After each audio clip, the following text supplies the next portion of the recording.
Wakati mwema kwa kila ambaye ni mfuasi wa Done Media TV na anayesikia lugha ya Kiswahili. Karibuni sana. Mimi ni Don the Great. Kuna habari ambayo inasambaa na tunapenda na sisi tuwe na uhakika kuhusu hiyo habari. Ni habari ya kifo cha Papa Francis, na imethibitishwa kwamba kweli Papa Francis ameaga. Papa Francis alizaliwa Buenos Aires mwaka 1936. Jorge Mario Bergoglio alikuwa mtoto wa kwanza kati ya watoto watano. Katika ujana wake alifanya kazi kama mlinzi wa klabu za usiku ambao wanajulikana kama bouncer na mfagiaji, kabla ya kuhitimu kama mfamasia. Alipadrishwa kuwa padre mwaka wa 1969. Kardinali Bergoglio wa Argentina.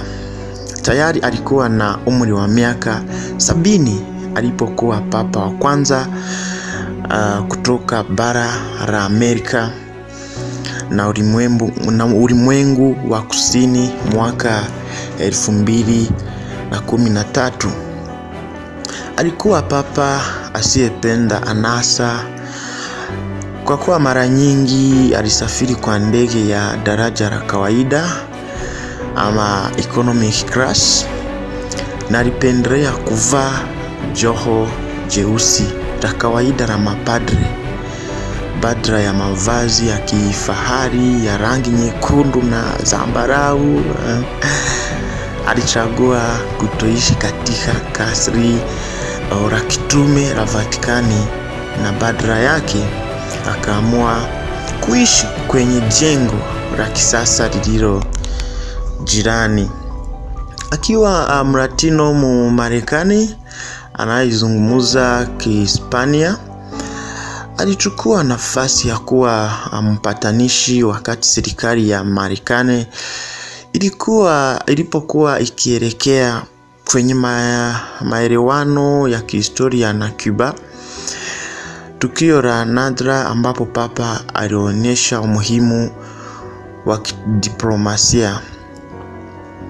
Papa Francis alisema kuwa kanisa linapaswa kuwapokea watu bila kujali mwelekeo wao wa kijinsia.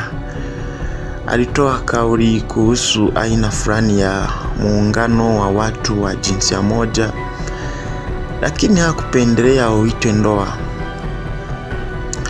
Changamoto kubwa zaidi katika upapa wake ilikuja kutoka kwa wale waliomlaumu kwa kushindwa kukabiliana ipasavyo na unyanyasaji wa watoto, na kutoka kwa wakosoaji wake hafidhina ambao walihisi kwamba alikuwa akivunja imani. Papa Francis aliteua zaidi ya makardinali 140 kutoka nchi zisizo za Ulaya. Hivyo amemwachia mrithi wake kanisa lenye mtazamo wa kimataifa zaidi kuliko lile alilorithi.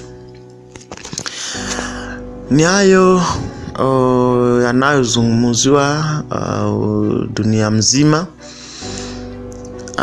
na tunaomba pewe amani, apumzike katika mapenzi ya Mungu aliyemtumikia hadi alipoaga. Kama bado hujafinya subscribe, thibitisha subscription yako kwenye hii channel Done Media TV ili uendelee kuwa unapata habari mpya, idhaa za habari tofauti hapa kabisa. Mimi ni Don the Great. Hii ni Done Media TV. Endelea kutufuata kila siku.